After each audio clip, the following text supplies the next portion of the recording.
parte de Perdidos en el Espacio es una referencia a Gravity? Es una de las preguntas que más le hicieron a Cuarón cuando se estrenó Roma. Hay quienes incluso preguntaron si eran la misma persona. Y la respuesta es... obviamente. No, claramente Pepe y Kowalski no son la misma persona, pero ambos personajes en realidad tienen mucho que ver. Ambos vienen de la mente de Alfonso Cuarón y este no es el único paralelismo que parece ser una especie de referencia a sus otras películas. Roma es sin duda la película más personal que Cuarón haya hecho. Retrata muchas de las situaciones que fueron tan impactantes en su infancia que definieron su identidad. Y creo que entender la mirada de uno de los directores más importantes del cine moderno no solo es un ejercicio de estudio cinematográfico, sino uno de reconocimiento propio, pues como mexicanos compartimos hasta cierto punto un mismo contexto social y, como lo he dicho antes, analizar la manera en la que lo representamos puede decirnos mucho sobre de dónde venimos y hacia dónde vamos.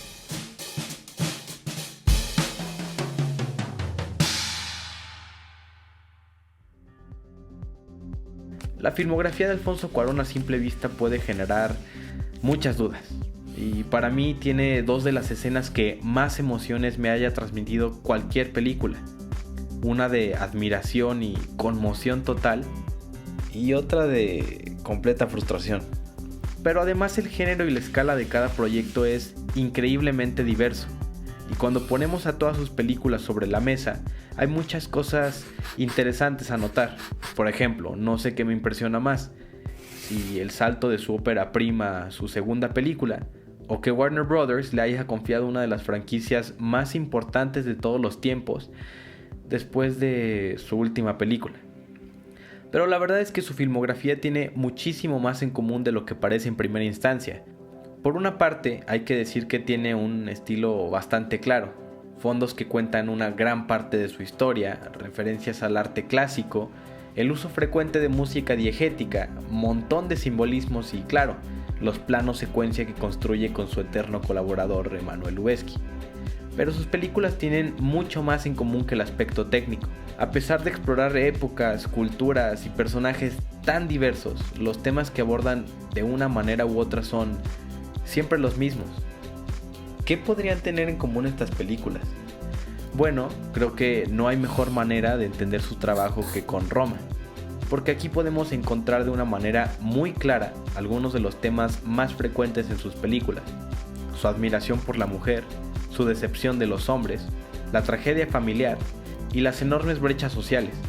Cuando tienes una película en la que el director tuvo libertad total para escribir un guión casi autobiográfico y 15 millones de dólares, creo que es una de las mejores oportunidades para entender a un autor.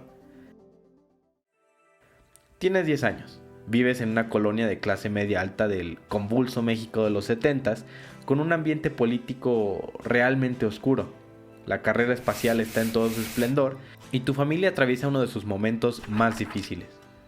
Claro que este tipo de circunstancias son suficientes para definir tu identidad.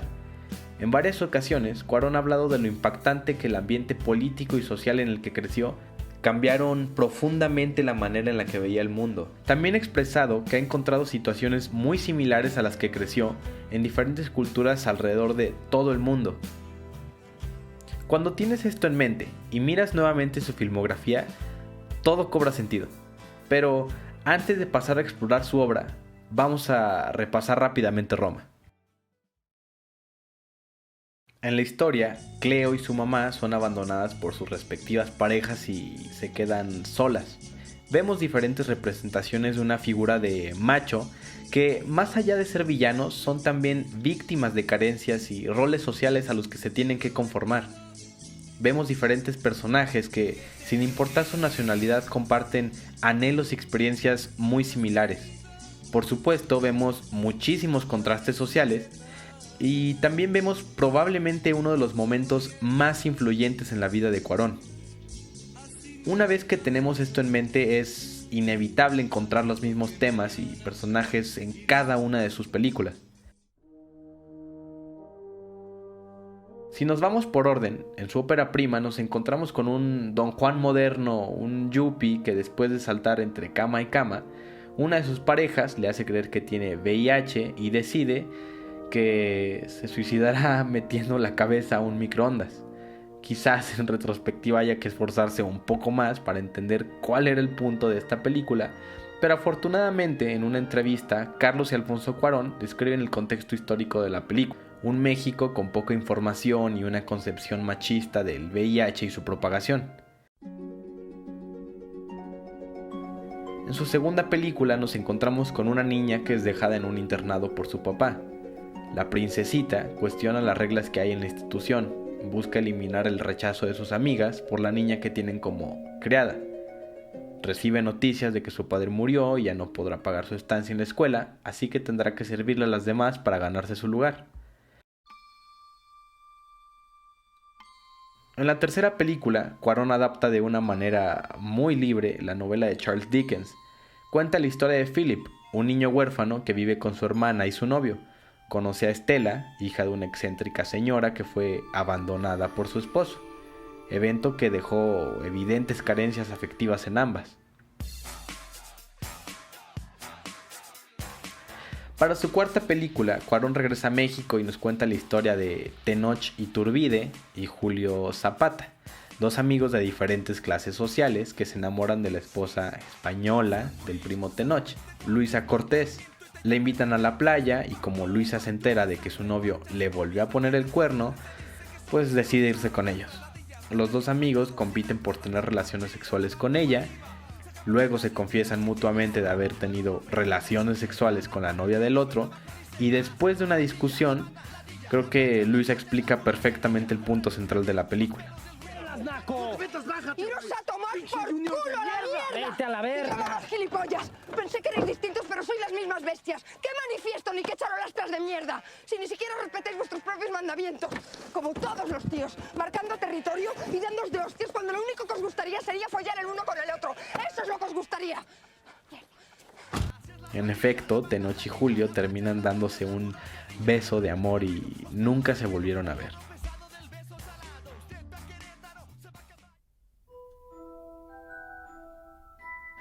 Uno pensaría que Cuarón tuvo que mover montañas para que Warner lo dejara dirigir Harry Potter y el prisionero de Azkaban, pero, como lo recuerda Cuarón, el único motivo por el cual él decidió aceptar hacer la película fue para poder hacer Niños del Hombre, y por presión de Guillermo del Toro, que le dijo que dejara de ser un bastardo arrogante, se comprara los libros y dirigiera la película.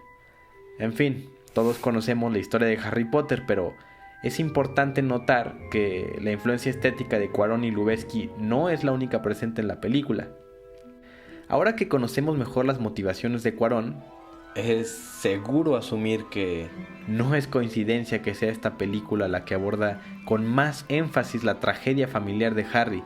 Tampoco es coincidencia que sea la película en la que Hermione tiene su papel más prominente en la saga.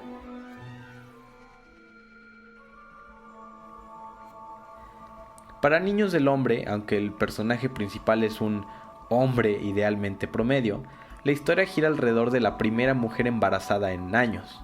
En esta película es muy evidente la admiración de Cuarón hacia la figura materna, pero además, a pesar de ser una película sobre una distopía desarrollada en Inglaterra, comparte escenas dolorosamente muy similares con Roma, una película situada al otro lado del mundo y en un periodo histórico totalmente diferente. En esta película resulta más claro que a pesar de desarrollarse en periodos, lugares y contextos totalmente diferentes, sus películas nos hablan de cierta universalidad en la experiencia humana.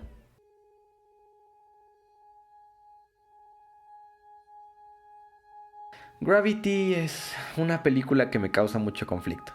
Pero dejando a un lado la lista de cosas que me molestan, tenemos una película en la que se aprecia una vez más su admiración por la mujer y la maternidad. Ryan es un astronauta que sufrió la muerte de su hija pequeña, y que a pesar de ser una doctora preparada, no puede evitar sentirse incapaz de resolver los problemas que se le presentan luego de quedarse sola cuando pierde a su compañero. Viendo hacia atrás es muy claro que estas películas tienen una relación muy estrecha con la vida personal de Cuarón. En cada una de ellas podemos ver sus miedos, sus traumas y sus aspiraciones. Pero a mí me sucede algo muy curioso cuando veo sus películas. Luego de ver Roma, no pude evitar sentir cierta nostalgia, una nostalgia por una época en la cual ni siquiera había nacido. Y claro, después de todo compartimos un contexto social muy parecido, pero me intriga bastante escuchar personas de diferentes nacionalidades contar una experiencia muy similar a la mía. Un grado de familiaridad por una cultura totalmente diferente y que, sin embargo, es tan perfectamente identificable. Esto me pone a pensar en que, para bien o para mal, la experiencia humana que Cuarón retrata, llena de injusticias, miedos y anhelos, es algo que nos acompaña a cada uno de nosotros. Y mientras que eso significa que aún hay mucho trabajo por hacer como humanidad y quizás sea una condición inherente a nuestra naturaleza de la que no podemos escapar, como la historia lo ha probado, esta se repetirá una y otra vez. Pero creo que esto también significa que mientras estemos vivos, no dejaremos de hacer arte para hacer nuestra estancia en este mundo mucho más emocionante.